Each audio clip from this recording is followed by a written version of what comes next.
Vous pouvez écouter les 7 fois ensemble ou vous pouvez en exclure et en ajouter d'autres.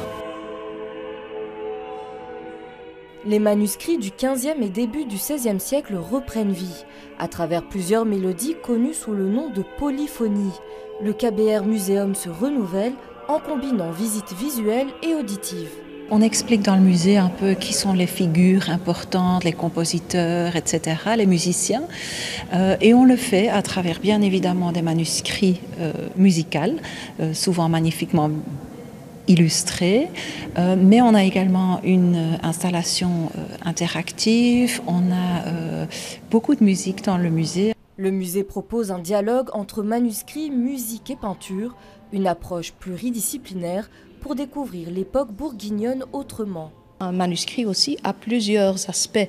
Et il y a le texte, il y a la décoration, il y a l'enluminure qui a clairement un rapport avec ce qui se passe dans la peinture. Il y a aussi la musique et pour donc interpréter et étudier un manuscrit correctement, il faut aborder tous ces aspects.